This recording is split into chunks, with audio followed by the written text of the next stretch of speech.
Hey guys, get ready with me. It's my birthday today and I'm so excited, and it's also my last day of school before winter break. So today's gonna be a good day. I have one final to take and then I'm leaving. So I have my history final, and the other final we have today is 7th period, but that's one of my dance periods, so I don't have a final in there.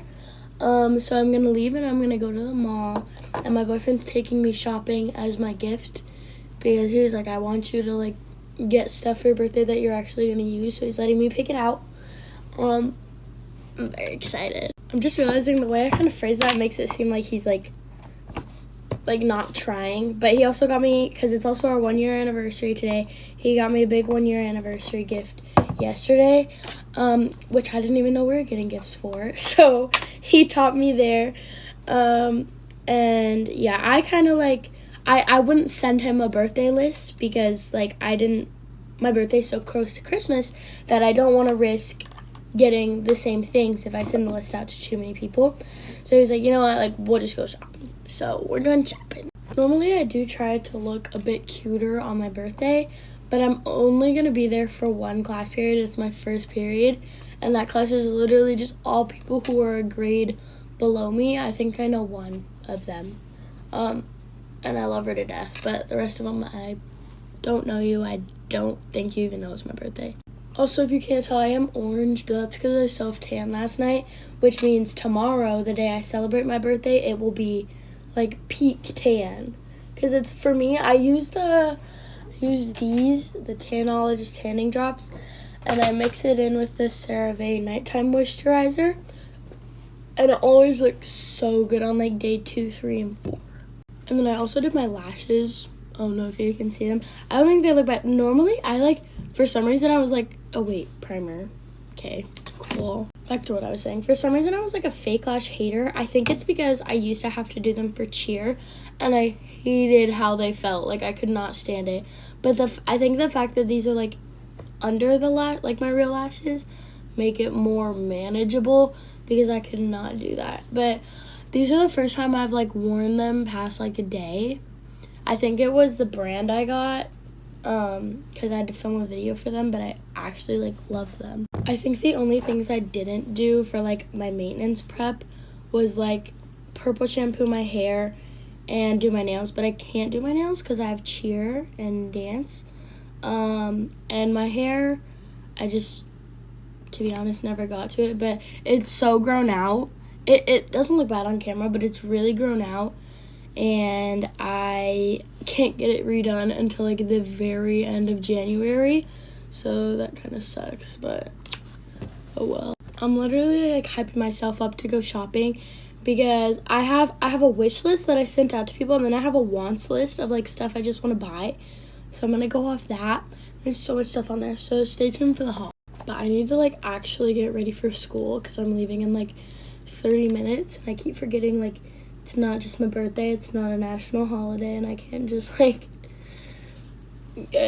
take as long as I want to get ready. So I'll come back when I'm done getting ready. Okay, I'm all ready. Here's the fit. But that's it. Bye, guys. One time I was sitting on the couch with my ex and like literally his family, and he was scrolling through Instagram on his phone, and I realized literally every single story he swiped through was an Instagram famous girl or like a pretty girl he had a crush on. Like, it was just one story of a girl after another, and I was like, okay, this is getting embarrassing. I have to go to the bathroom or do something, and I still had his phone, and I was like, oh, this is my time to shine, and I started unfollowing all of them, like every single one of them. I'm not one to be sneaky or lie, so like he came back and he knew what I was doing. He saw what I was doing, and I told him like, yeah, I'm unfollowing all these girls. Anyways, he got super pissed and was literally acting like I betrayed him for unfollowing these girls. And he was like, why would you do that? And I was like, because you literally have a girlfriend that you post with all the time, and none of them follow you back. And he was like, well, they used to follow me back. Guys, we change and get ready in front of this mirror this window every single day, and look at these boys. Look at them. They probably have seen us naked for the past week. Literally gonna be in disbelief, but he literally proceeded to take his phone and ask me if he could follow all these girls back on Instagram after I just unfollowed them. Like, the actual audacity. Like, imagine your boyfriend wanting to follow these girls so bad that he literally asks his girlfriend for permission to refollow them back. Like, yes, I want your name popping up as following them so bad, so they can be like, oh my god, look who just followed me, and he has a girlfriend. Anyways, I was like, yeah, you can follow them back if you want me to literally break up with you and fly home. It goes to show you how stupid boys are, and they don't even realize what they're doing is so weird and wrong. Also, this was like 2.5 years ago. I probably wouldn't do this now, but I just thought it was a silly story because everyone's talking about how your boyfriend shouldn't like other girls' posts and stuff and how it's embarrassing. So that's my delusional story. You're welcome.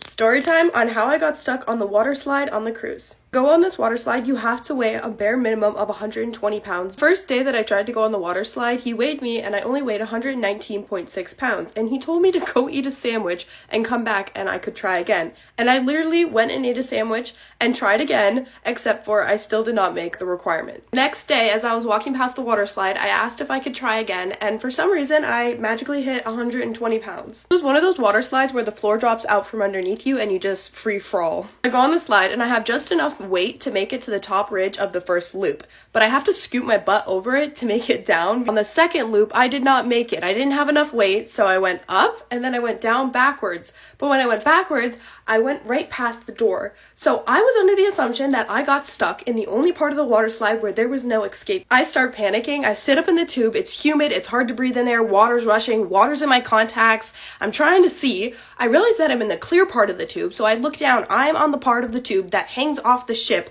Hundreds of feet down below is the ocean. And I'm like, don't look that way. So I look up at the guy who sent me down and I'm like, hey, I like clear the fog off the tube and I'm like banging. I'm like, how do I get out of here? I'm freaking out because in front of me is an upward hike on the water slide. I'm in a loop, okay? And I'm at the bottom of the loop.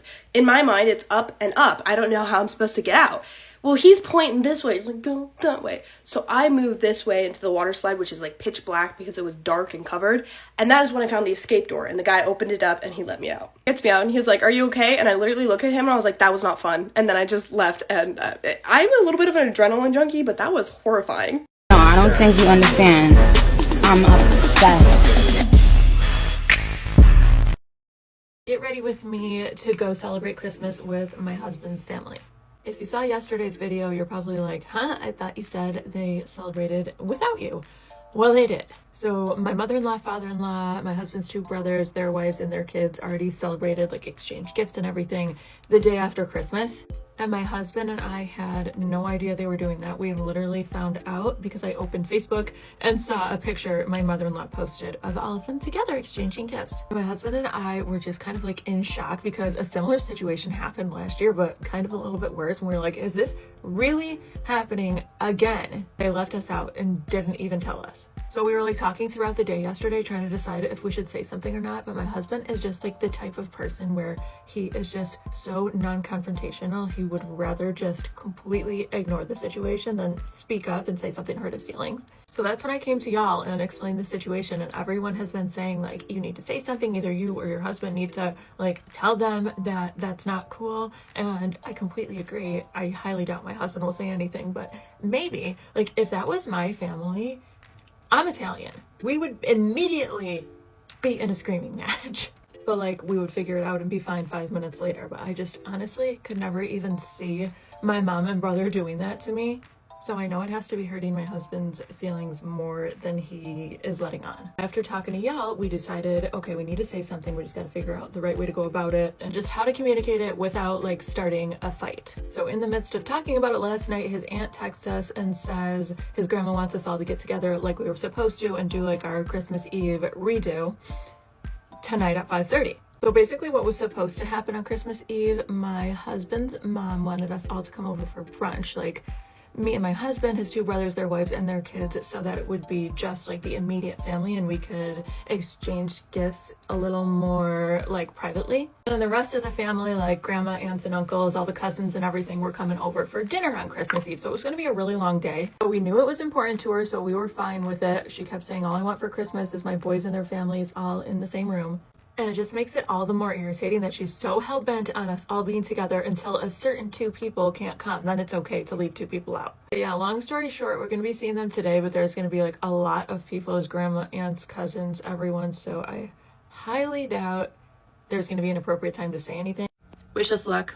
Oh my god, when my dad found out my husband and I were like talking, we were only a couple months into getting to know each other or talking. As most of you know, we were friends for a couple of years and then we started, you know, getting to know each other, liking each other. But a couple months in, we already like had said I love you, and we knew that we were getting to know each other only for the sake of marriage. So my mom knew about us because I tell my mom everything, but my dad didn't know because I don't know, I kind of like needed to be ready to tell him. But he found out anyways. Dad is not one of those strict Arab controlling types of dads, but I never really talked to him about boys. As no one was special enough in my life to bring up a boy to him. So I didn't know how he's gonna react. So he sits me down, and by the way, he already knew about Tamor, who's my husband, because I used to tell him stories about us like being friends in school, because I was very open with my parents and tell them about all my friends. So he's like, so Tamor? And I'm like, yeah. And he's like, so you like him? And I'm like, yeah. And he's like, does he treat you good? Like, is he good to you? And I'm like, yeah, I mean, we're still getting to know each other, but I really like him, and I think he could be the one. And he's like, all right, well, you guys got to get the process going and get engaged. I'm gonna be looking a little crazy because I last minute decided I want to do my eyebrows before my foundation. And so my dad was like, yeah, you have to, pretty much he has to come ask for you. And I'm like, no, like we've only been talking a couple months. I kind of want to get to know him more. Plus he hasn't told his parents, like he's going through his own stuff. We're still in dental school. Like we can't just get engaged right now. And my dad's like, okay, well, you've been testing the waters for a couple months. You already know you like him and you're interested in marriage. So no more talking. You can't talk until he's ready to marry you and come ask for you. I was like, that's a little bit hard because we're in dental school together. I see him. Oh, I don't know what that noise was, but we're in dental school together. I see him every day. We've been friends for a couple of years. Like I can't just stop talking to him, you know, like that doesn't make sense. And my dad was like, well, you're going to stop talking to him until he's ready to come ask for you. So I call Tamor, like literally bawling my eyes out. This is like 12 at night. We're in dental school. He lived where we went to school in Sarasota, and I lived at home because I drove to school every day from Tampa, which is like an hour commute. So I literally call him bawling. I'm like, we can't talk anymore, this and that. Like, I don't know what to do. And I also didn't want to force him to tell his family and come ask for me because it's so early and I didn't want to like scare him. This was his first serious big thing. So it's literally 11 at night. I'm crying in my car to him and he's like, all right, I'm on my way. Don't worry, I'm going to fix this. I'll be there in an hour. It was an hour drive. So literally that means he would get here at 12 a.m. to come fix things. Like I was so confused. I was like, what is going on right now? Oh my God, I look so crazy right now, but go to part 2. Good morning, y'all. Get ready with me to go to practice while I tell y'all a story time about the first time I skipped school. Also, I want to thank y'all for like so many followers because who would have known? Who would have known? Anyways, so this was in 8th grade, I'm pretty sure. Yeah, 8th grade. And I've never, like, I was such a goody two shoes in 8th grade, y'all. Like, wouldn't hurt to fry. Like, oh, I was so sweet. But today, I was feeling a little bit rambunctious, a little bit rebellious. You know, I wanted to, yeah. So my friend had this idea, like, hey, let's skip orchestra since we don't want to go. And the thing about orchestra was like a 2-period class. So literally nobody wanted to go to it. Because you have to go to it right after lunch, and nobody wanted to do that. So while we're like making up a plan about how we're gonna do this, she's like, okay, so we're gonna go to lunch. And no, she was like, we're gonna just go right after 2nd period. We're just gonna go and go to the bathroom. So I'm like, okay, bet. So we go to the bathroom, we go into the biggest stall, and we're chilling. I'm on the phone with my boyfriend at the time. It's like we made it past the first period of orchestra without being caught. And our plan was just to go back to regular school after orchestra, which is so stupid, but the teacher didn't see us during the whole entire time we were like at school. So then a teacher comes into the bathroom and asks us, like, what are y'all doing? And we're like, oh, we're just like, we made up a line, said that my friend needed a pad, so then this was her first time having a period type shit. And let me tell y'all, I'm a good actor. When it comes to acting, one thing about me, I'm gonna play it off. I'm a lie. So then everything goes as it's supposed to be. Then lunch comes, and I forget that I'm getting picked up early. Yeah. So apparently they call my name in the cafeteria, and obviously I'm not in the cafeteria, so obviously I don't hear them. Then my friend comes into the bathroom, is like, you know they're looking for you in the cafeteria, right? What you mean they're looking for me? Then they pull us at the bathroom, and we're like, we're on our period, so we had to do girl stuff, and it was very stressful, blah, blah, blah, blah, blah. Let me tell y'all, my mom did not believe that for a second. She was like, no, you're skipping school, da, da, da, da. Anyways, I got in trouble, like, really bad.